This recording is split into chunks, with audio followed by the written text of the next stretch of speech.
반갑습니다. 오늘은 바이블 에센스 34번째 시간입니다. 오늘은 솔로몬 사후에 이스라엘이 두 개로 쪼개진 역사에 대해 공부하도록 하겠습니다. 이제부터 바이블 에센스 구약 성경 강의가 중반부를 지나 서서히 후반부로 진입하게 되는데요. 약 50강 정도로 예정된 구약 성경 강의가 마지막까지 잘 순항할 수 있도록, 그리고 무엇보다 우리가 구약 성경을 공부하면서 익혔던 성경 해석의 관점들이 신약 성경에서 어떻게 풍성한 열매를 맺는지 잘 깨우칠 수 있는 좋은 준비 과정이 될 수 있도록 여러분께서 관심을 갖고 이 프로젝트를 만드는 저와 저희 동료들을 위해 계속 기도해 주시면 감사하겠습니다. 20세기의 가장 큰 비극이라 할 수 있는 제2차 세계대전이 공식적으로 끝난 날짜는 1945년 9월 2일입니다. 제2차 세계대전이 끝나자마자 세계는 미국을 중심으로 한 민주사회 진영과 소련을 축으로 한 전체주의 체제 양쪽으로 나뉘어 살벌한 냉전 시대로 돌입하였고, 그 부산물 중 하나가 대한민국, 독일, 예멘 같은 나라의 분단이었습니다.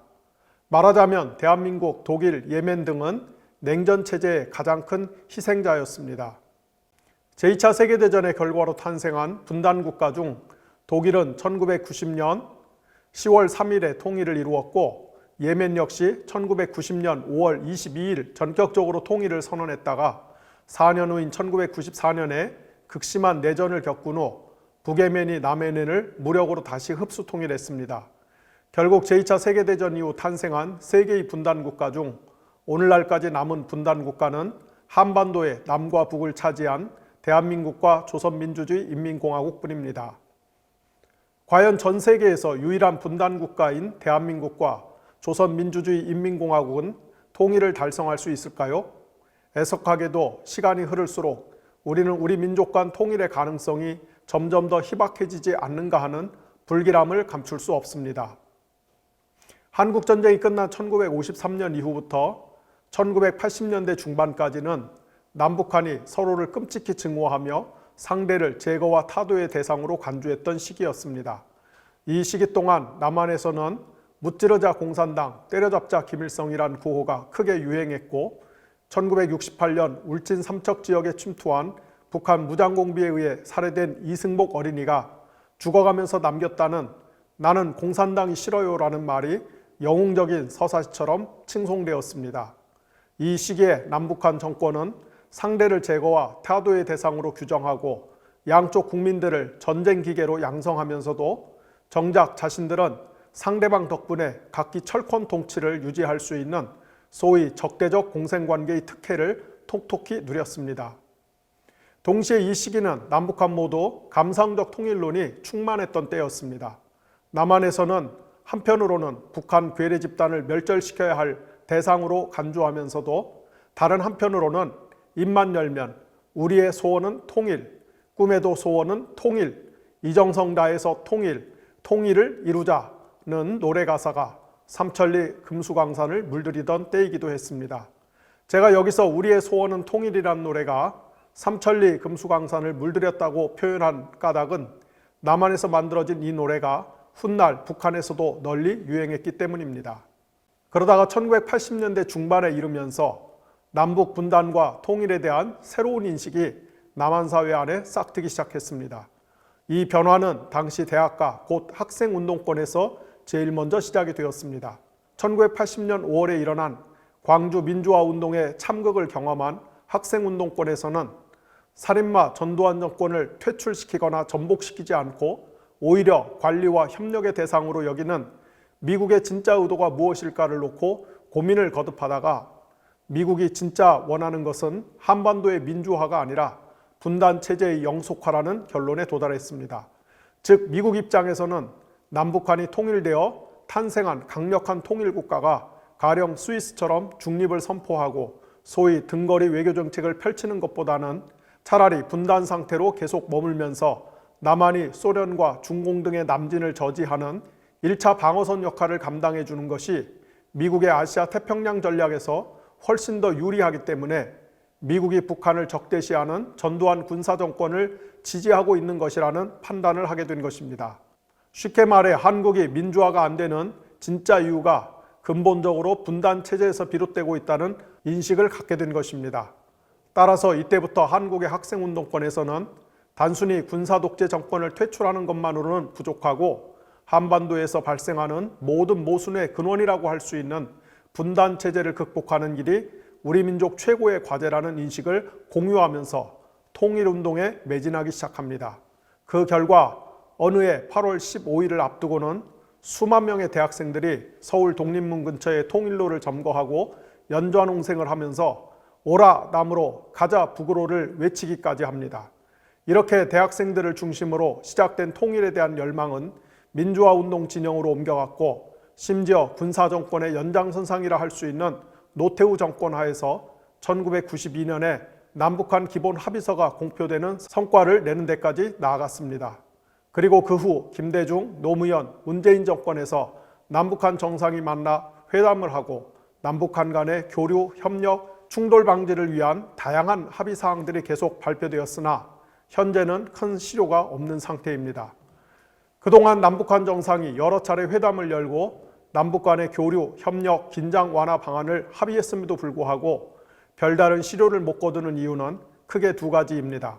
하나는 남한에서 소위 진보와 보수 양쪽이 번갈아가며 정권을 잡은 까닭에 진보 정권에서 추진한 한반도 평화 프로세스가 그 다음 보수 정권에서 백지화되는 일이 잦기 때문이고, 다른 하나는 한반도 문제가 우리 민족끼리 자주적으로 해결할 수 있는 범위를 벗어난 훨씬 더 큰 국제 역학관계 안에 놓인 문제, 즉 미국과 중국 등의 입김이 워낙 크게 작용하는 문제여서 그렇습니다. 더욱이 윤석열 정권 들어 북한과 핵전쟁 만저 불사하겠다는 식의 강경 발언이 이어지고 있고 일본의 재무장을 적극적으로 지지하는 등 한반도의 운명이 대단히 위험한 방향으로 흘러가고 있습니다.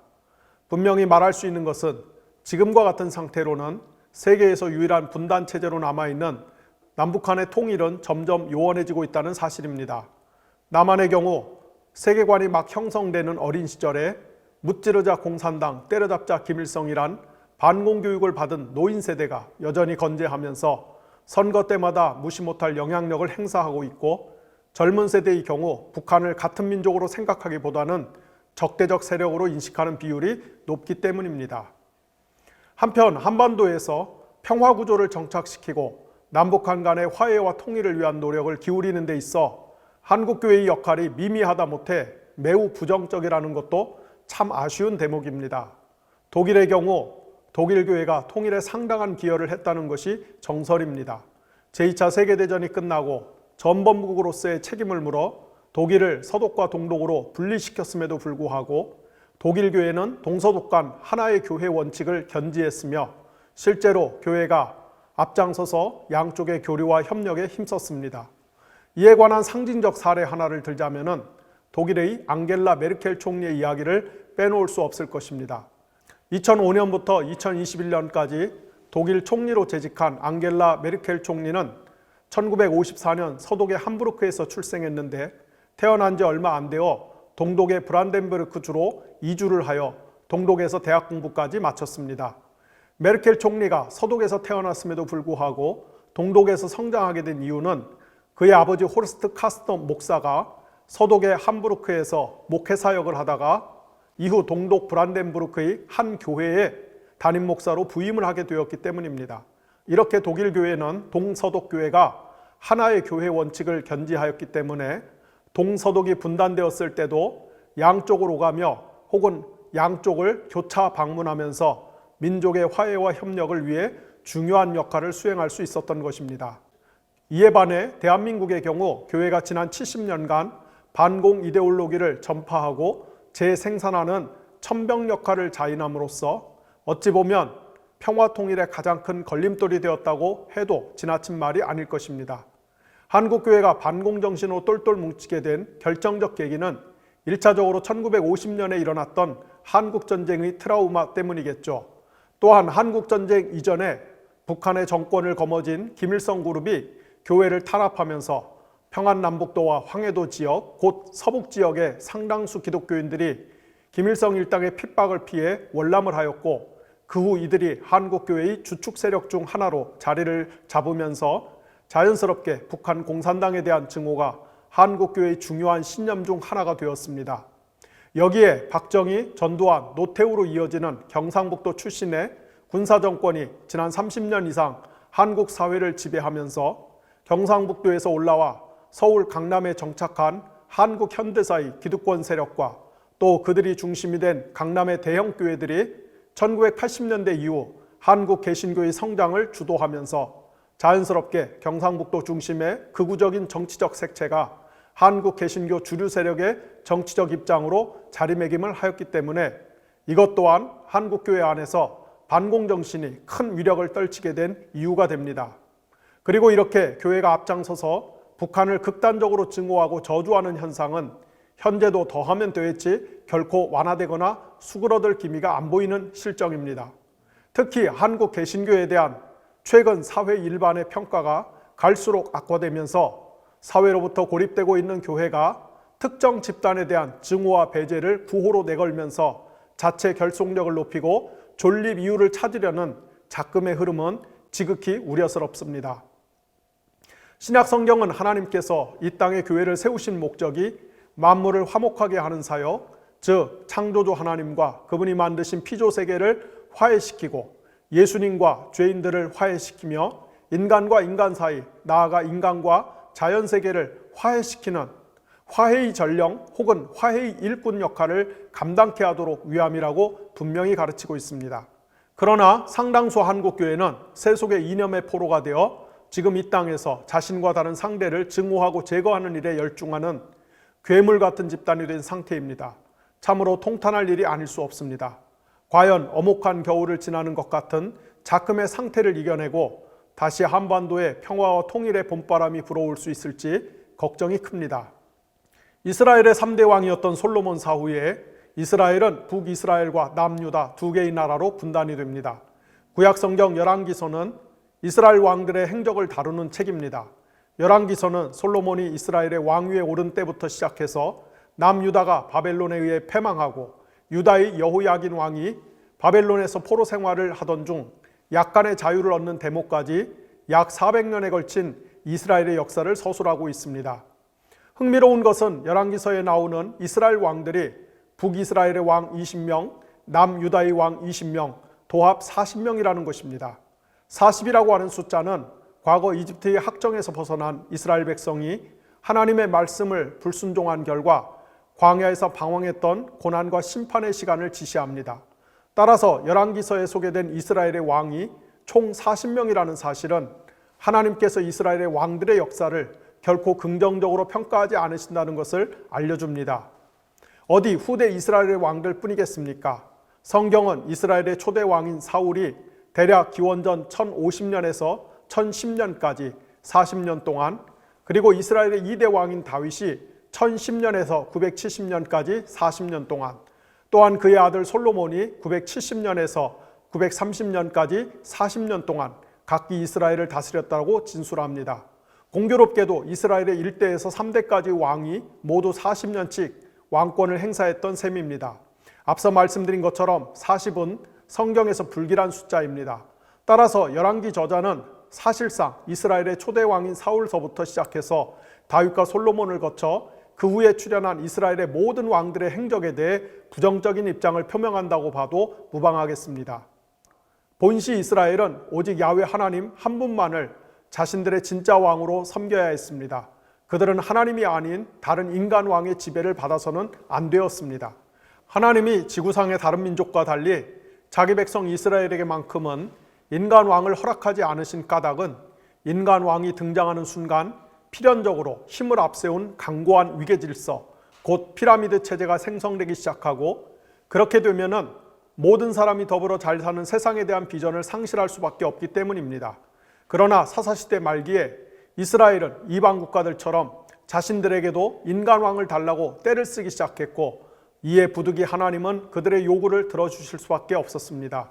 물론 하나님은 신정 안에서의 왕정이라는 독특한 정치 체제를 통해 이스라엘의 왕들이 하나님과 무관한 자율적이고 독립적인 존재가 아니라 하나님의 뜻을 대행하는 언약적 대리인이라는 사실을 주지시켜줬지만, 그러나 피라미드 체제의 정점에 좌정한 채 곱비 풀린 망아지처럼 날뛰는 이스라엘 왕들의 배교와 반역은 계속 이어졌으며, 그 결과 이스라엘은 하나님의 심판을 받아 북이스라엘이 기원전 722년에 남유다는 기원전 586년에 멸망합니다. 솔로몬은 인류 역사상 가장 총명한 왕이었지만 그러나 그의 영광의 세월은 한 세대 만에 막을 내렸습니다. 그 이유는 솔로몬이 하나님을 버렸기 때문에 하나님도 그를 버리신 까닭입니다. 솔로몬은 말년에 하닷, 르손, 여로보암이라고 하는 세 명의 원수로 인해 골머리를 썩는데요. 이 중 하닷과 르손은 이방인이었고 여로보암은 본시 솔로몬에 충실한 신하였습니다. 하루는 여로보암이 예언자 아이야를 길에서 만났습니다. 아이야는 여로보암을 보자마자 자신이 입고 있던 새 옷을 12조각으로 찢은 다음 그 중에 10조각을 여로보암에게 주면서 하나님이 이스라엘 10지파를 내게 줄 것이라고 말했습니다. 또한 그렇지만 하나님께서는 다윗을 생각하면서 남쪽의 2지파는 솔로몬의 후손에게 계속 맡기실 것이라고 했습니다. 하나님은 아이야의 입을 통해 말씀하시기를 여로보암이 만일 다윗의 길로 행하면은 다윗 왕조를 견고케 하신 것처럼 여로보암 왕조도 똑같이 견고케 하실 것이라고 약속하셨습니다. 예언자 아이야가 여로보암을 만나서 이런 신탁을 전했다는 이야기를 들은 솔로몬은 급히 여로보암을 잡아 죽이려 하였으나 실패합니다. 여로보암은 솔로몬의 칼끝을 피해 이집트로 망명했다가 훗날 솔로몬이 죽은 이후 다시 이스라엘로 돌아와서 결국 북이스라엘의 왕이 됩니다. 솔로몬이 죽자 그의 아들 르호보암이 왕이 되었습니다. 르호보암이 왕위에 등극하자 백성들이 왕을 찾아와 이렇게 하소연합니다. 당신의 아버지가 우리를 중노동으로 혹사시켰고 막대한 세금을 징수해서 큰 고통을 안겨줬습니다. 부디 당신은 그렇게 가혹한 정치를 하지 마시고 선정을 베풀어 주십시오. 하지만 르호보암은 이런 백성의 애끓는 청원을 무참히 깔아뭉개면서 이렇게 답합니다. 내 새끼손가락 하나가 내 아버지의 허리보다 굵다. 내 아버지는 너희들을 가죽 채찍으로 때렸지만 나는 쇠 채찍으로 내려칠 것이다. 이에 마음이 크게 상한 북쪽 10지파가 여로보암을 왕으로 추대하고 분리 독립하였으며 남쪽의 2지파 곧 유다지파와 베냐민 지파는 르호보암과 계속 동행하기로 결정합니다. 왕국이 둘로 쪼개진 것입니다. 여로보암은 북이스라엘의 왕이 되었지만 마음 한켠에 지울 수 없는 불안감이 엄존했습니다. 그는 자기 휘하의 북이스라엘 백성이 주요 절기 때 예루살렘으로 제사를 드리러 갔다가 마음이 동요하여 다시 다윗 왕조를 섬기겠다고 하면 어떻게 하나 하는 문제로 잠을 이루지 못합니다. 고심 끝에 여로보암은 이런 사태가 발생하는 것을 막기 위해 다음과 같은 조치를 취합니다. 먼저 2개의 황금 송아지를 만든 다음 그중 하나는 베델에 다른 하나는 단에 설치해 놓고 이것이 너희를 이집트에서 구출한 하나님이다. 따라서 굳이 저 멀리 예루살렘까지 번거롭게 제사를 드리러 갈 필요가 없다. 그냥 여기서 이 황금 송아지한테 제사를 드리면 된다라고 공표합니다. 또한 이스라엘의 높은 곳마다 산당을 짓고서 레위 지파가 아닌 누구나 원하면 제사장이 될 수 있게 합니다. 나아가 임의로 8월 15일을 절기날로 정한 다음 그날 베델에 모여 금송아지한테 제사를 드리도록 합니다. 그런데 여로보암의 이런 조치는 율법에 나오는 규정을 모두 어긴 것입니다. 첫째로 금송아지를 섬기라고 한 것은 10계명의 우상 숭배 금지 규정을 어긴 것이며, 둘째로 누구나 제사장이 될 수 있게 한 것은 오직 레위지파 사람들만 제사장이 될 수 있도록 한 규정을 위반한 것이고, 셋째로 북이스라엘 지역의 곳곳에 산당을 설치한 것은 신명기 12장에 나오는 중앙성소 규정을 무시한 조치며, 넷째로 임의로 8월 15일을 절기날로 정한 것은 레위기 23장에 나오는 절기 규정을 깡그리 어긴 것입니다. 레위기 23장에는 이스라엘 백성이 지켜야 할 각종 절기, 가령 유월절, 맥추절, 나팔절, 대속죄일, 초막절 등등에 대한 규정이 소개되는데요. 이 중 어떤 절기도 8월 15일에 해당하는 것은 없습니다. 이렇듯 여로보암은 애초에 하나님께서 자신을 선택해서 북이스라엘의 왕으로 임명하실 때 주셨던 말씀, 곧 그가 다윗처럼 하나님의 말씀을 청종하면은 그의 왕조가 영원할 것이라는 당부를 보란듯이 발로 걷어차고 시작부터 제멋대로 행하였습니다. 한편 여로보암이 금송아지 2개를 만들어 놓고 이것이 너희를 이집트에서 구출한 하나님이라고 외친 사건은 출애굽 당시 아론이 시내산에서 금송아지를 만들고 했던 행동과 정확히 맥을 같이 합니다. 하지만 여로보암의 죄는 아론보다 더 크고 치명적인데 이는 아론은 금송아지를 1개 만들었던 것에 반해 여로보암은 2개를 만들었으며, 아론과 이스라엘 백성의 죄는 모세라는 위대한 중보자를 통해 하나님께 긍휼히 여김을 받을 수 있었지만은 여로보암의 경우는 그런 중보자가 곁에 없었기 때문입니다. 갈수록 악행을 일삼는 여로보암을 더 이상은 방치할 수 없다고 판단한 하나님은 남유다 출신의 한 예언자를 보내서 심판을 선언하십니다. 하나님이 보내신 예언자는 여로보암 앞에서 훗날 요시야라고 하는 인물이 출현해 여로보암이 심혈을 기울여 만든 우상 숭배 체제를 모조리 갈아엎을 것이라고 경고했습니다. 그러나 이미 심장이 뜨거운 가스불로 지져진 것처럼 화인을 맞아 신앙 양심이 마비된 여로보암은 하나님의 최후 통첩마저 깔아뭉갭니다. 결국 하나님은 마치 쓰레기를 쓸어버리듯이 여로보암의 집안을 쓸어버릴 것이라고 선언하셨으며, 여로보암의 죄에 함께 연루된 북이스라엘 백성은 장차 유프라테스 강 너머로 뿔뿔이 흩어지게 될 것이라고 예고하셨습니다. 북이스라엘의 일대 왕이었던 여로보암은 20년을 통치하고 죽습니다. 열왕기 저자는 열왕기상 13장 34절에서 여로보암에 대해 이렇게 평가합니다. 여로보암 가문은 마침내 땅에서 흔적도 없이 사라졌다. 여로보암이 죽고 난 후 북이스라엘은 기원전 722년 아시리아의 손에 멸망할 때까지 19명의 왕이 통치합니다.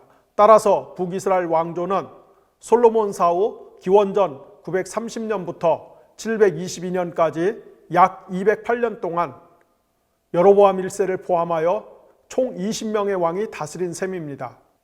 208년 동안 20명의 왕이 등장했으니 한 명당 약 10년꼴로 왕위에 앉아 있었던 셈입니다.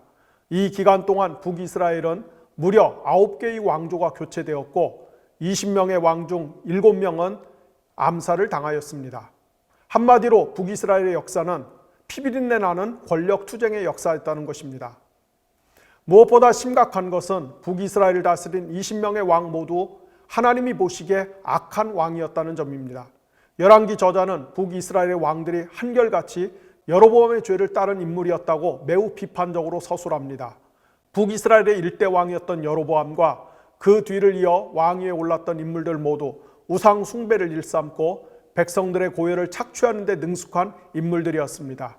그리고 이것은 인간이 만든 정치체제, 곧 어목한 피라미드 체제가 갖는 본질적 속성에 기인하는 어찌 보면 자연스러운 기결일 수밖에 없습니다. 이로써 열왕기 저자는 인간 왕정이 얼마나 허망한 것인지를 명확히 합니다. 사사시대 말기에 이스라엘 백성이 외쳤던 구호, 즉 우리에게도 왕을 달라는 그 소원과 욕망은 현실 역사 속에서 이런 식으로 삐딱하게 흘러갔습니다. 이스라엘 백성은 자신들에게도 인간 왕이 있으면 다른 나라들처럼 부국강병의 길을 걸을 수 있을 것이라고 확신했지만, 그러나 실제로 이스라엘 역사에 등장한 인간 왕들은 하나도 예외 없이 피라미드 체제를 구축하고 우상 숭배와 착취로 일관합니다.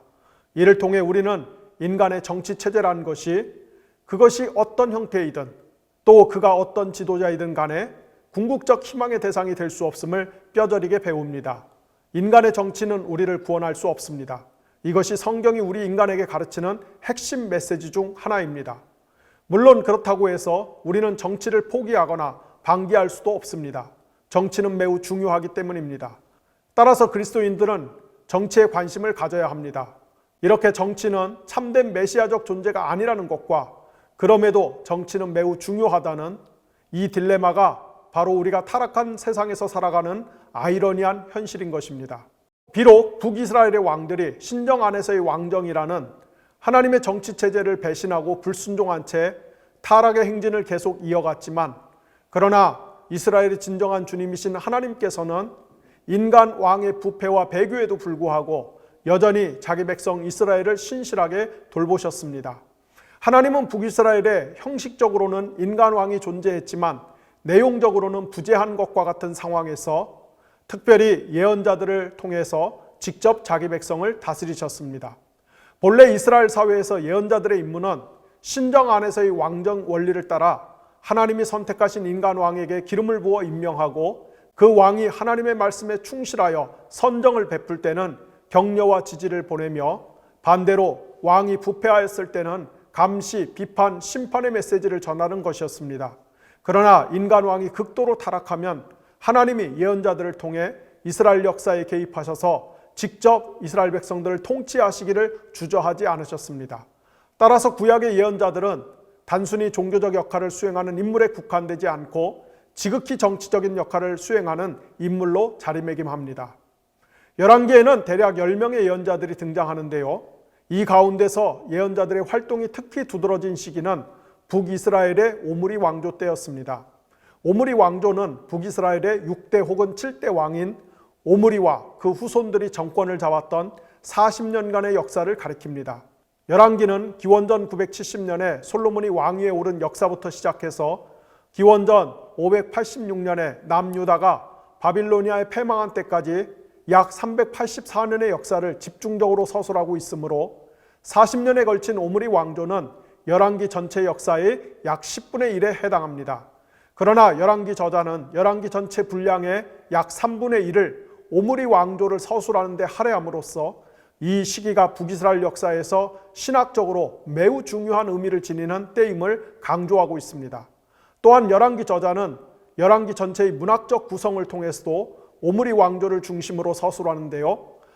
또한 이 시기가 북이스라엘 역사에서 매우 중요한 신학적 비중을 차지하는 때임을 강조하기 위함입니다. 이를 좀 더 구체적으로 살펴보면 열왕기의 구조는 여러분들이 화면에서 보시는 다음과 같습니다. 먼저 솔로몬 왕국에 대한 설명이 나오고요. 그 다음에 북이스라엘 왕국의 건국에 대한 이야기가 나옵니다. 그리고 유다와 이스라엘의 왕들에 대한 이야기가 나오고요. 가장 중심에 오므리 왕조에 대한 서술이 길게 차지하고 있습니다. 그리고 이어서 다시 유다와 이스라엘의 왕들에 관한 이야기가 나오고요. 또 북이스라엘의 멸망에 대한 이야기, 마지막으로 남유다 왕국의 멸망과 성전 파괴에 관한 이야기로 이렇게 열왕기 전체가 수미상관 기법으로 구성되어 있고 그 중간에는 오므리 왕조에 대한 이야기가 차지하고 있는 것을 볼 수가 있습니다. 오므리 왕조는 북이스라엘의 역사에서 정치 군사적으로는 최전성기를 구가했던 때였습니다. 모압 석비에 따르면 오므리는 강력한 군사력을 앞세워 모압을 정복하였으며 세멜렉에서 산지를 사들인 다음 그곳에 군사적 방어가 가능한 도성을 건축하고 원래 땅 주인인 세멜의 이름을 본따서 사마리아라고 명명을 하였습니다. 오므리의 아들 아합 역시 북이스라엘 역사에서 정치 군사적으로 가장 큰 영향력을 행사했던 인물 중 하나입니다. 아합이 북이스라엘을 통치하던 때에 중동 지역의 맹주자리를 노리던 아시리아가 강력한 서진 정책을 펴자 가나안 지역의 중소국가들이 동맹군을 결성한 다음 아시리아에 맞서 카르카르 전투를 벌이게 됩니다. 당시 아시리아의 대왕이었던 살마네셀 3세가의 기록에 따르면 이때 아합이 2000대의 전차와 1만 명의 보병을 파견해서 자신의 군대와 맞섰다고 서술하고 있을 정도로 아합이 북이스라엘의 왕으로 재임하는 동안에 가나안 지역에서 그의 정치적 군사적 영향력이 결코 호락호락하지 않았다는 것을 볼 수가 있습니다. 확실히 오므리나 아합 두 사람 모두 세속의 정치 혹은 세속 역사의 관점에서 보면은 북이스라엘 역사에서 나름대로 한 획을 그었던 인물입니다. 그럼에도 불구하고 열왕기 저자는 오므리나 아합에 대해서 우호적인 말을 단 한마디도 입에 담지 않으며 오히려 매우 비판적인 평가를 주저하지 않습니다. 열왕기 저자는 오므리에 대해서 이렇게 평가합니다.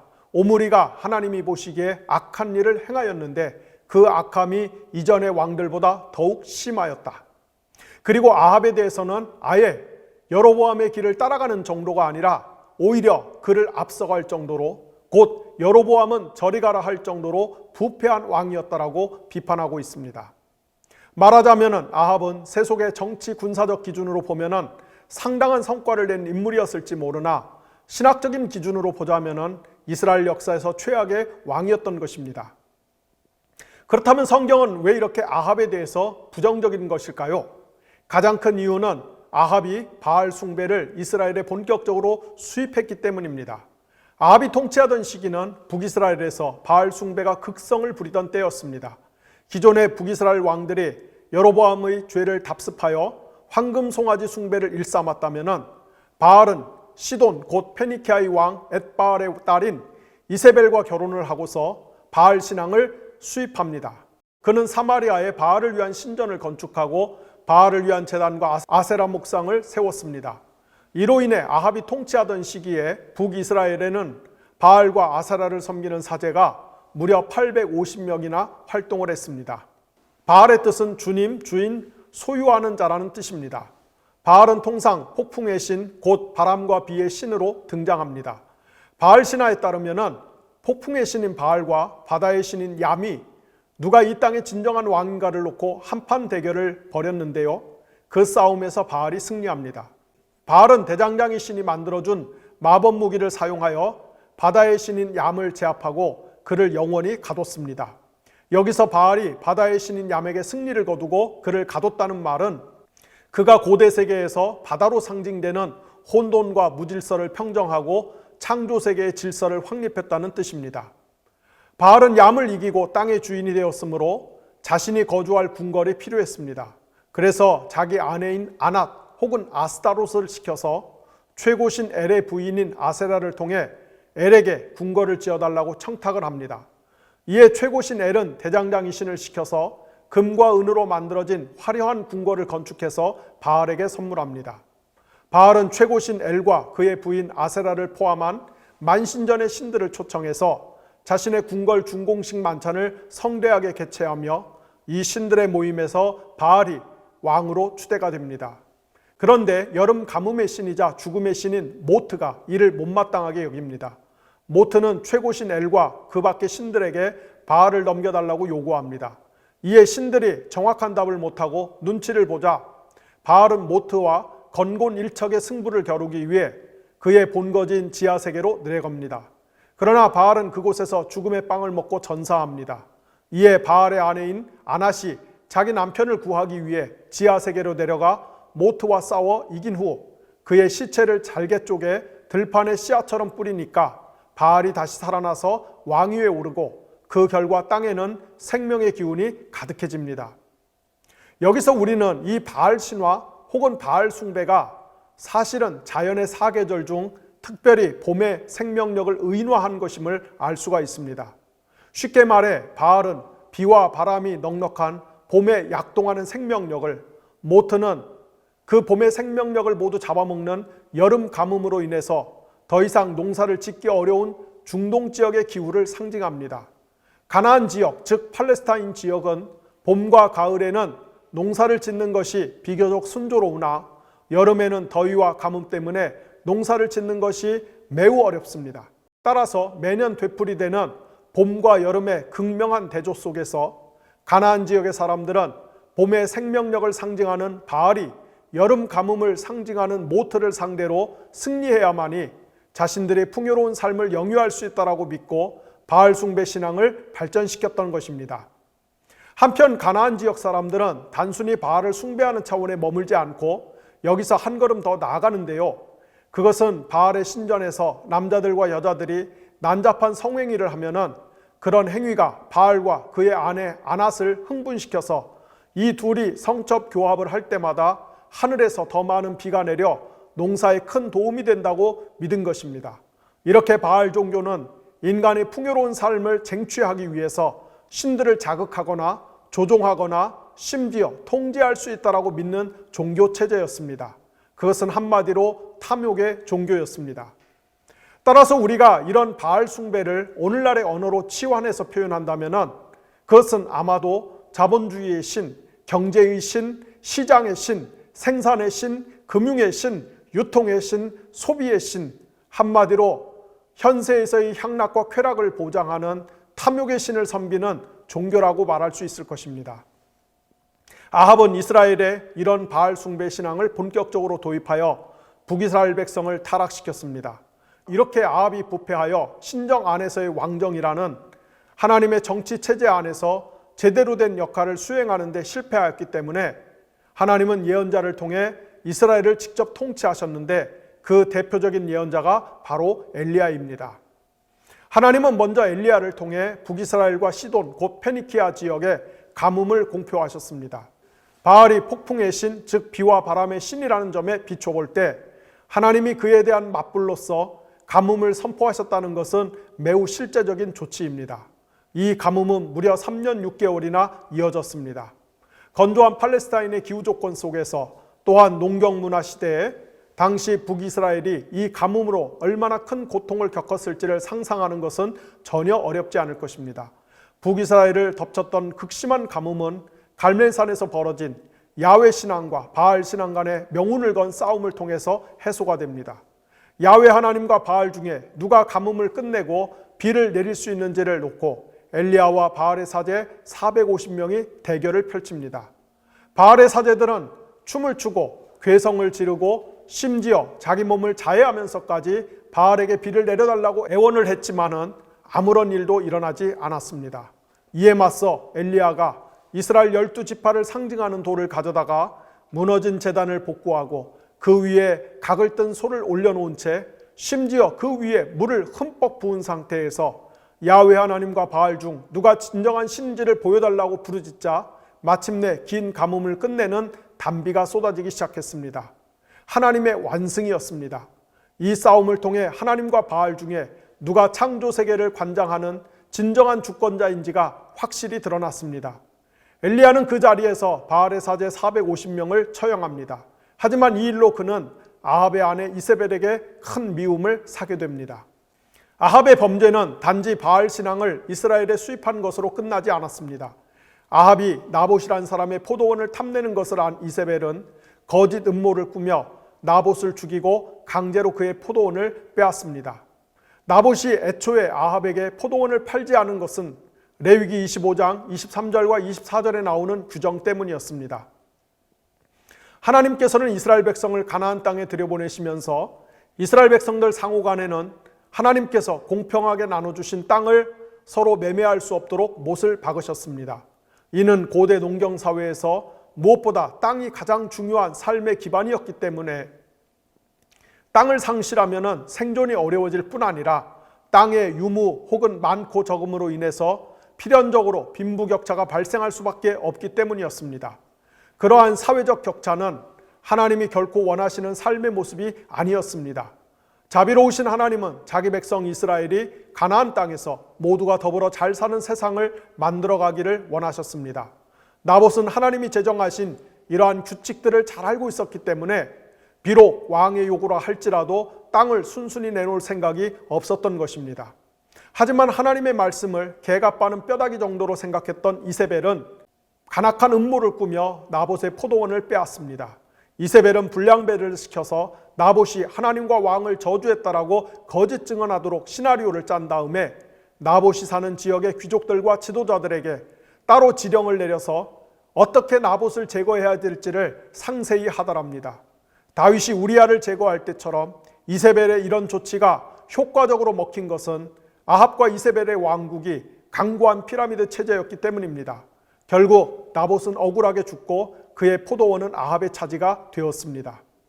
이렇듯 이스라엘의 최고 부자인 아합과 페니키아 출신의 이세벨이 가난한 나봇의 포도원을 강제로 빼앗은 사건과 가뭄 때 엘리야가 페니키아에 있는 먹을 것이라고는 밀가루 한 줌과 기름 몇 방울밖에 없는 한 가난한 과부의 집에 머물면서 환대를 받았던 사건이 서로 극명한 대조를 이루면서 아합과 이세벨의 포악함이 더욱 뚜렷하게 부각이 됩니다.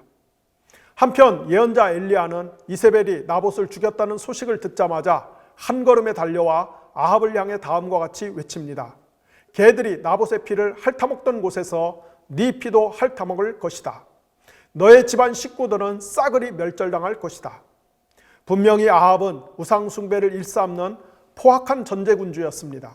그렇지만 하나님은 이런 와중에도 자기 백성 이스라엘의 안위를 염려하셔서 예언자를 통해 아합을 돕는 일을 마다하지 않으셨습니다. 시리아의 벤하닷이 이끄는 군대가 아합의 왕국을 위협할 때마다 하나님은 한 예언자의 입을 통해서 벤하닷을 무찌르는 방책을 제공하시고 그 결과 아합은 큰 승리를 거둡니다. 그러나 아합이 승리에 도취하여 이스라엘의 철천지 원수인 벤하닷을 살려주고 환대를 베풀자 하나님은 예언자를 통해서 벤하닷을 제거하는 것이 하나님의 뜻이었는데 아합이 임의로 그를 살려주었기 때문에 벤하닷 대신에 아합의 생명을 취하실 것이라고 예고하셨습니다. 북이스라엘의 폭군 아합이 어떻게 죽게 될지 그 상세한 시나리오는 예언자 미가야의 입을 통해 공표가 됩니다. 북이스라엘의 아합과 남유다의 여호사밧 왕이 서로 동맹을 맺고 시리아를 공격해서 잃어버렸던 길랏 라못을 되찾기로 의기가 투합하였습니다. 두 왕이 출전을 앞두고 어용 선지자 400명, 아마도 아세라를 섬기는 선지자들을 모아놓고 향후 전투의 결과가 어떻게 될지를 묻자 400명 모두가 한결같이 큰 승리를 점치면서 미리 승전 축하를 눌러놓습니다. 그러나 하나님이 보내신 단 한 사람의 진짜 예언자 미가야는 이 전투에서 아합이 전사할 것이라고 예언했습니다. 그는 하늘 보좌에 앉으신 하나님께서 포악한 아합을 죽이시기로 진즉에 결정하셨고, 이를 위해 거짓말하는 영들을 400명의 어용 선지자들 입에 집어넣으셔서 아합이 승리할 것이라는 말로 꼬셔서 그를 전쟁터로 끌어내는 것이 바로 하나님의 계략이라면서 결국 아합은 죽게 될 것이라고 선포했습니다. 그리고 실제로 이 싸움에서 아합은 적이 쏜 화살에 맞아 죽습니다. 아합의 부하들이 전쟁터에서 가까스로 그의 시신을 수습한 다음 사마리아의 한 연못에서 피가 흥건한 그의 몸과 갑옷을 씻었는데요, 이때 개들이 와서 그 연못물을 핥았습니다. 엘리야의 예언대로 된 것입니다. 우리가 지금까지 살펴본 것처럼 하나님께서는 패역한 오므리 왕조 기간 동안 엘리야를 위시한 여러 예언자를 통해서 북이스라엘을 직접 통치하시면서 자기 백성을 보호, 위로, 지도, 징계하셨습니다. 그런데 하나님께서 이스라엘을 직접 다스리기 위해 사용한 예언자 가운데 중요한 사람이 아직 한 명 더 남았습니다. 바로 엘리사입니다. 예언자 엘리야의 뒤를 이어 그의 제자 엘리사가 역사의 무대에 등장합니다. 엘리야가 자신의 사명을 모두 마치고 불말과 불병거를 타고서 하늘로 승천하는 매우 기이한 방법으로 역사의 무대에서 퇴장할 때 엘리사는 엘리야에게 당신이 가진 두 몫의 영감을 달라고 요청합니다. 엘리사가 요구한 두 몫의 영감이 우리 성경에는 통상 2배의 영감으로 번역되어 사용되곤 했습니다. 하지만 이 말의 진짜 의미는 영감의 2배를 달라는 것이 아니라 3분의 2를 달라는 뜻입니다. 신명기 25장에 나오는 규정에 따라서 이스라엘의 어느 부모에게 두 아들이 있다면 그중 첫째 아들에게 3분의 2의 재산을 물려줌으로써 장자권을 인정하는 것이 이스라엘 문화의 관례였습니다. 따라서 엘리사가 엘리야에게 영감의 3분의 1을 달라고 한 것은 자신을 여러 제자들 중 진정한 후계자로 임명해달라는 뜻입니다. 그리고 그의 뜻대로 되었습니다. 예언자 엘리야의 영감 혹은 소명과 능력이 엘리사에게 오롯이 계승되었으므로 이 두 사람의 생애와 사역에는 유사한 점이 대단히 많습니다. 특히 엘리야와 엘리사는 이스라엘 역사에 등장하는 다른 예언자들과 달리 유난히 기적을 많이 일으키는데요, 이에 반해 다른 예언자들은 주로 말씀 선포와 환상을 통해 계시를 전달하는 사역에 전념하지요. 그렇다면 유독 엘리야와 엘리사의 생애 동안에 기적이 많이 일어난 것은 아마도 하나님께서 패역한 오므리 왕조를 대신해서 북이스라엘을 직접 통치하신 것에 대한 강력한 증거였을 것입니다. 일례로 엘리사 시대 시리아의 군사령관 나아만 장군이 나병을 치료하기 위해 예고 없이 북이스라엘의 왕을 찾아오자 이스라엘의 왕이 이 뜻밖의 사태 앞에서 몹시 곤혹스러워할 때 엘리사가 사람을 보내 왕을 안심시키면서 이렇게 말합니다. 내가 나아만에게 이스라엘에 예언자가 있음을 알게 할 것입니다. 그리고 엘리사의 지시를 따라 요단강에 7번 들어갔다 나온 후 기적같이 나병이 깨끗이 치료된 시리아의 군사령관 나아만은 또 이렇게 고백합니다. 내가 온 땅 가운데 진짜 하나님이 계시는 곳은 오직 이스라엘밖에는 없다는 것을 알았습니다. 이렇게 북이스라엘의 인간 왕들과 그 왕들이 세운 통치체제가 이스라엘의 안위를 보장할 수 없을 때, 그러나 야훼 하나님께서는 예언자들을 통해서 다양한 기적을 일으키심으로써 자기 백성을 보호, 위로, 지도하시는 일을 게을리하지 않으셨고, 또한 이를 통해서 오직 야훼 하나님 자신만이 이스라엘의 진정한 왕이심을 천명하셨던 것입니다. 오므리 왕조 동안에 엘리사가 수행한 가장 중요한 역할은 그가 북이스라엘의 안보를 전적으로 책임졌다는 데 있습니다. 당시 북이스라엘의 철천지 원수였던 아람 곧 시리아의 왕이 이스라엘을 침공하기 위한 계획을 세울 때마다 엘리사는 이를 미리 간파하고 이스라엘 왕에게 철저한 준비를 촉구함으로써 북이스라엘의 안보를 철통같이 책임졌습니다. 뒤늦게 예언자 엘리사가 건재하는 한 이스라엘을 침공하는 것이 어렵겠다는 사실을 절감한 시리아의 왕이 그를 잡으려고 군대를 보냈으나 하나님께서는 오히려 불말과 불병거로 무정한 하늘 군대를 동원하여 엘리사가 머리털럭 하나도 상하지 않도록 보호하셨습니다. 한편 엘리사는 아합이 죽은 지 12년째 되던 해에 예후라는 사람에게 기름을 부어 그를 북이스라엘의 왕으로 임명하고 그에게 아합의 집안을 완전히 청소할 것을 명합니다.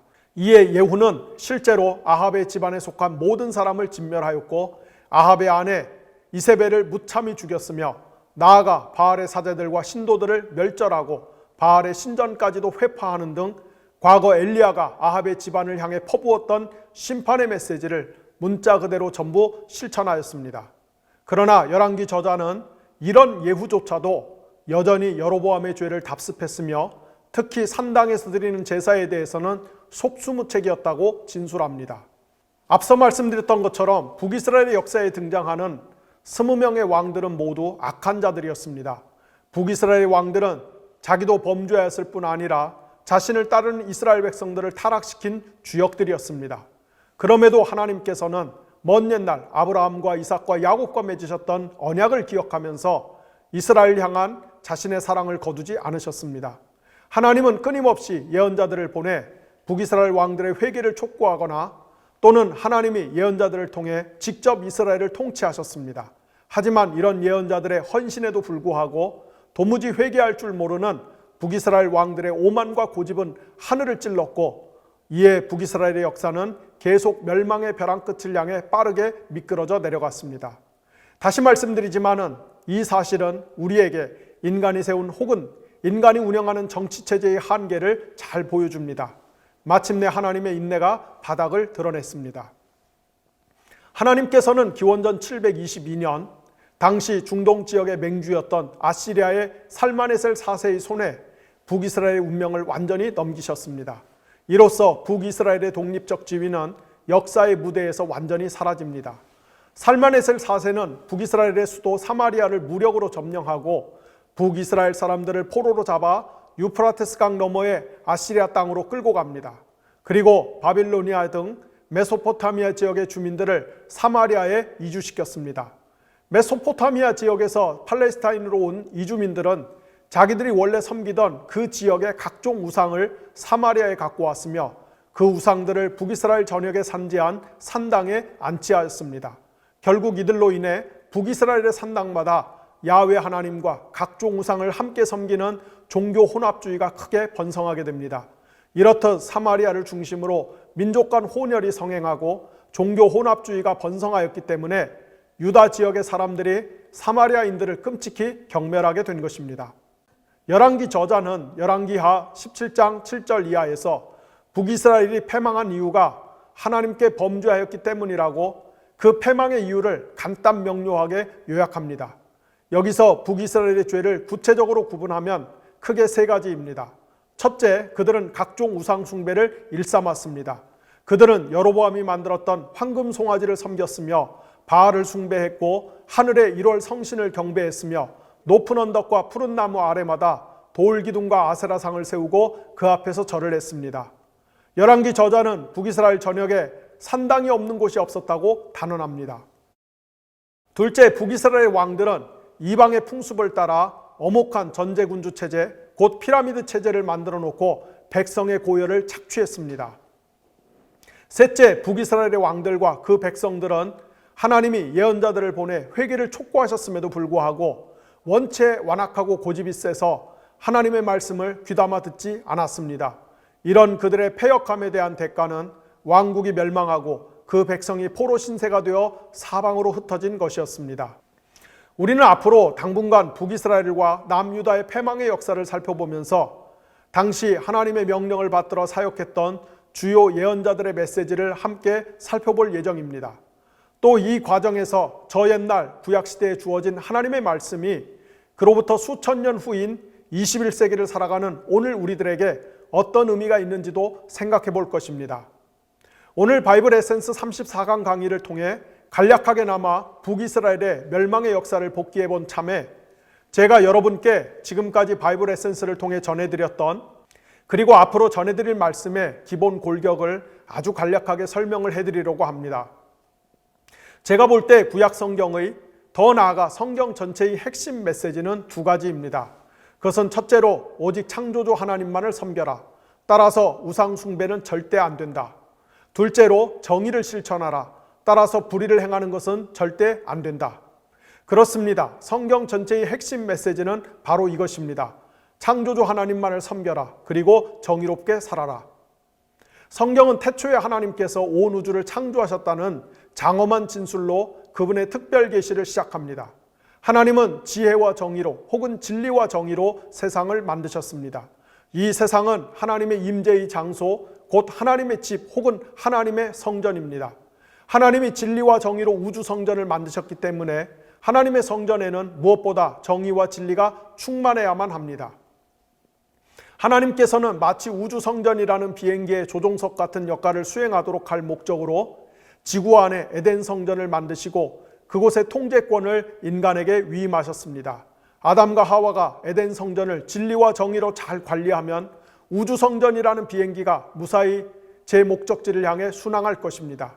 그러나 인간은 이 귀중한 임무를 제 발로 걷어차고 반역을 도모했습니다.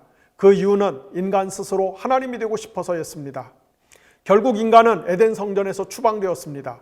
에덴 성전에서 추방된 인간은 도시를 건설하고 피라미드 체제를 만든 다음 그 피라미드 체제의 정점에 오르기 위해 살벌하고 처절한 다툼을 일삼습니다.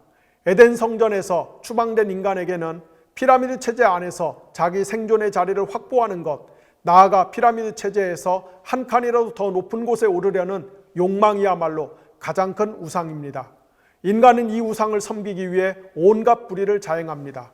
이렇게 스스로의 힘으로 자기 안전을 도모하고 나아가 자기를 실현하는 욕망과 그 욕망이 다양한 형태로 투사된 우상 숭배와 그 우상을 섬기기 위해서 거침없이 자행하는 불의가 모든 인간의 사회 안에서 역사 내내 함께 가는 것입니다. 다시 말씀드리지만은 우상 숭배와 불의는 마치 동전의 앞뒷면과 같은 관계입니다. 하나가 없으면 다른 하나도 존재할 수 없는 것, 그것이 바로 우상 숭배와 불의의 관계입니다. 하나님은 이렇게 우상 숭배와 불의로 점철된 인간의 현실 가운데서 구체적으로 말하면은 이집트의 피라미드 체제 하에서 모진 고난을 겪던 노예들을 선택해서 그들에게 자유를 수여하시고 약속의 땅으로 인도하신 다음 그들에게 오직 창조주 하나님만을 섬기라고, 또한 그 신앙 안에서 정의를 실천하라고 당부하셨습니다. 피라미드 체제 하에서 우상 숭배와 불의가 함께 간다면 하나님의 성전 체제에서는 하나님을 섬기는 것과 정의를 실천하는 것 역시 함께 갑니다. 여기서 정의를 실천한다는 것은 무엇보다 피라미드 체제를 만들지 않는 것입니다. 바꿔 말하면 모든 사람이 더불어 행복하게 사는 세상을 만드는 것입니다. 그러나 타락한 인간이 만들어가는 세상에서는 어쩔 수 없이 계급과 계층이라는 사회적 위계질서, 곧 피라미드 체제가 출현할 수밖에 없습니다. 따라서 이런 불가항력적인 현실에서는 피라미드 체제의 맨 하단에 위치한 사회적 약자들, 곧 고아와 과부와 나그네를 보호하고 선대하는 것이 바로 정의를 실천하는 것입니다. 특별히 피라미드 체제의 상단에 위치한 권력자들이 긍휼과 겸손한 마음을 갖고 사회적 약자를 보호하며 정의를 실천하는 것이 매우 중요합니다. 이것이 구약시대의 이스라엘 백성에게 위임된 사명이었습니다. 하지만 구약의 이스라엘은 이 사명을 실천하는 데 철저히 실패했습니다. 그들은 하나님이 원하시는 정의 대신에 불의를 행합니다. 그들이 불의를 행하는 까닭은 그들이 하나님이 아닌 온갖 종류의 우상을 숭배했기 때문입니다. 이로써 구약 이스라엘은 하나님의 특별한 소유물로서 열방을 위한 제사장, 열방을 위한 빛의 나라가 되어야 할 사명을 수행하는 데 실패합니다. 따라서 하나님께서는 실패한 옛 이스라엘을 대신하고 대체할 새 이스라엘을 통해 이 땅에서 창조주 하나님만을 섬기고 또한 정의를 실천할 새 성전 공동체를 출범시키기로 작정하셨습니다. 그 새 이스라엘 혹은 새 성전의 청사진은 먼저 예수 그리스도를 통해 완벽히 계시되었으며 이어서 그분이 보내신 성령을 모신 교회 공동체를 통해 역사 속에서 그 설계 도면대로 계속 건축되어져 가야 합니다. 따라서 새 이스라엘이자 새 성전인 교회는 우상 숭배를 배격하고 정의를 실천할 책임을 떠맡은 새로운 제사장 민족, 새로운 하나님의 특별한 소유물, 새로운 왕 같은 민족인 것입니다. 이것이 바로 신약 성경의 메시지입니다. 오늘은 제가 시간 관계상 아주 거칠고 짧게 말씀을 드렸지만은 아무튼 앞으로 이런 관점에서 신약성경 요한계시록까지 일목요연하게 공부를 해볼 예정입니다. 앞으로 몇 달 후에 여러분이 저와 함께 신약성경을 본격적으로 공부하실 때가 되면은 그때 여러분은 신약성경이 하나님의 정의에 대해서 얼마나 심혈을 기울여 강조하고 있는지를 깨닫고 아마 놀라게 되실 것입니다. 그리고 이에 비례하여 오늘날 우리들의 현실 교회가 얼마나 성경의 가르침으로부터 멀리 이탈한 그 결과 우상 숭배를 일삼고 불의를 자행하면서도 이를 전혀 성찰하지 못하는 마치 부패한 옛 이스라엘과 같은 자들임을 알게 될 것입니다. 이제 오늘 공부를 마치도록 하겠습니다. 북이스라엘의 역사 내내 반복되었던 결정적인 죄는 우상 숭배였습니다. 북이스라엘의 20명의 왕들은 모두 우상 숭배자였습니다. 어떤 왕은 여로보암의 죄를 답습하여 황금 송아지를 섬겼고 어떤 이들은 바알을 숭배했습니다. 하지만 민간신앙 차원에서 북이스라엘을 타락시킨 가장 흔한 우상 숭배는 바로 산당에서 드리는 제사였습니다. 이스라엘 전역마다 산당이 존재하지 않는 곳이 없었습니다. 조금이라도 높은 장소에는 어김없이 당을 건축해놓고 그 안에서 우상 숭배를 일삼았습니다. 이렇게 이스라엘 역사 내내 산당에서 드리는 우상 숭배의 뿌리가 얼마나 광범위하고 강력했는지 남북 이스라엘 역사에서 간헐적으로 등장한 어떤 개혁적이고 경건한 왕도 도무지 산당 신앙을 근절시킬 수가 없었습니다. 산당에서 행해진 우상 숭배는 야훼 하나님과 이방의 우상들 곧 각종 탐욕의 신들을 절묘하게 결합한 것이었습니다. 조금 어려운 표현을 쓴다면은 기표는 야훼 하나님이고 기의는 기복신앙의 결합이었습니다. 좀 더 쉽게 말씀을 드리면은 형식은 야훼 하나님을 섬기는 것이고 내용은 기복을 갈구하는 것이었습니다. 이 산당 신앙이 북이스라엘을 크게 타락시켰습니다. 그리고 그 최종적인 결과는 언약 공동체 전체의 멸망이었습니다. 그렇다면 누가 이 산당에서 그리고 이 산당을 통해서 야훼 하나님과 우상이 결합된 괴기한 신앙을 설파하고 보급하여서 이스라엘 사람들을 타락시키는데 결정적인 역할을 수행하였을까요? 바로 북이스라엘의 일대 왕인 여로보암이 배출하기 시작한 무자격 제사장들이었습니다. 본시 율법에 따르면 이스라엘의 제사장들은 반드시 레위 지파 출신이어야 했지만은 여로보암은 북이스라엘 사람들 중에 누구나 본인이 원하기만 하면은 다 제사장이 될 수 있는 길을 활짝 열어놓았고 그 결과 엉터리 제사장들이 양산되기 시작했습니다.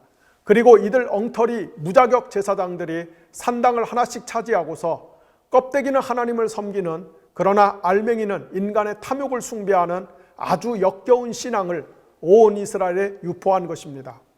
그리고 이런 식으로 하나님의 이름을 빙자한 우상 숭배를 일삼았기 때문에 북이스라엘의 정의가 실종될 수밖에 없었던 것입니다. 우리가 성경에서 이런 대목을 읽을 때면은 어쩔 수 없이 우리 한국교회의 현실을 언급하지 않을 수가 없습니다. 저는 한국교회의 가장 큰 문제도 똑같다고 생각합니다.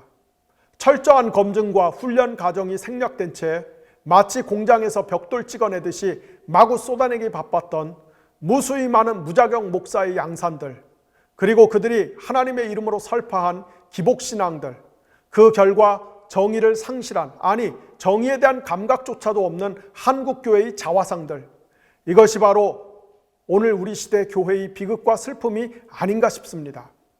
그러니 한국교회 역시 구약 이스라엘의 역사를 따라 패망의 길로 향할 수밖에 없는 것이 지극히 당연한 것이 아니겠습니까? 따라서 만약 한국교회가 이 패망의 길에서 돌이켜 다시 시작하려면 바로 이 문제의 지점에서부터 재출발해야 하는 것입니다. 기도하겠습니다. 하나님 아버지, 제가 참 부끄럽습니다. 제가 20대 신학을 열심히 공부할 때 가졌던 생각은 내가 성경을 제법 안다는 것이었습니다. 그런데 30대에 이르러서 설교를 하면서 깨닫기를 내가 20대에 알았던 성경 해석들, 성경의 원리들, 성경에 대한 이해들 중에 잘못된 것이 굉장히 많았구나 하는 그런 처절한 깨달음이었습니다. 또 10년의 시간이 흘러서 제가 40대에 되어 뒤를 돌아다 보니 제가 30대 했던 설교와 성경 공부 가르침 중에 부족하고 모자르고 잘못된 것들이 적지 않다는 것을 깨닫고 제 얼굴이 화끈거리고 죄송했습니다. 제가 50대에 이르러서 또다시 40대 시절을 되돌아보니 아니나 다를까 제가 40대에 알았던 성경 해석들 중에 부족한 것들이 참 많았다는 것을 깨달으면서 어디 쥐구멍이라도 없는가 싶은 그런 감정을 느낄 때가 많습니다.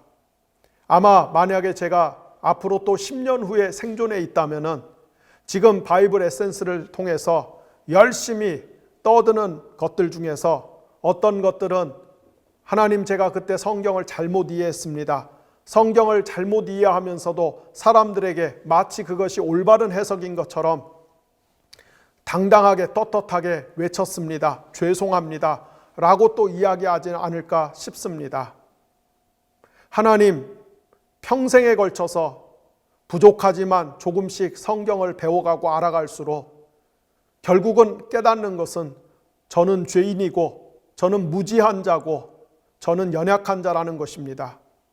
하물며 어떻게 몇 주, 몇 달 만에 성경 공부 몇 가지 해놓고서는 자기 머리에 자기가 손을 얹고 안수해서 목사라고 하고 신학교 얼렁뚱땅 다니면서 졸업한 다음에는 평생토록 신학책 한 권도 안 보면서 그 옛날에 잘못 배운 지식을 가지고 평생을 강단에서 울거먹으면서 하나님의 말씀을 가르칠 수 있겠습니까? 그런데 저희들의 현실에는 너무나 안타깝게도 이런 설교자들, 이런 성경 공부 지도자들이 너무 많습니다. 그분들이, 그 사람들이 하나님을 빙자해서 자본주의의 신, 경제의 신, 탐욕의 신, 욕망의 신을 열심히 부르짖은, 그리고 그것이 기독교인 줄로 알고 철석같이 믿었던 그 신앙 때문에 우리 한국교회가 골병이 들었습니다. 골병이 들다 보니 결국은 죽어갑니다. 주님, 어떻게 하면 좋습니까? 저희들을 불쌍히 여겨주시기를 원합니다. 더 늦기 전에, 아니 이미 지금도 엄청나게 많이 늦었지만은 한국교회가 지도자라고 하는 사람들이, 성경을 가르친다고 하는 사람들부터 뼈저리게 반성하고 회개하고 철저하게 돌이킬 수 있도록 도와주시고, 그때 하나님이 잘라져 나간 나뭇가지 구루터기에서 새싹이 돋게 하시는 것을 보게 될 줄로 믿사오니 저희가 그 자리까지 거침없이 나아갈 수 있도록 긍휼을 베풀어 주시기를 원합니다. 하나님, 오늘도 이 영상을 보시는 분들 가운데 하나님 앞에 상한 마음이 있고, 하나님 앞에 민망한 마음이 있고, 슬프고 서운한 마음이 있고, 어두운 마음이 있고, 복잡한 마음이 있고, 낭망하는 마음이 있고, 그런 마음을 가질 수밖에 없는 온갖 문제들을 안고 있는 분들을 불쌍히 여겨주시고 도와주시고 살려주시고 새롭게 하여 주시고 하나님의 은혜의 자리에 담대하게 올라설 수 있도록 성령을 부어주시기를 원합니다. 감사드리며 예수님의 이름으로 기도를 드렸습니다. 아멘.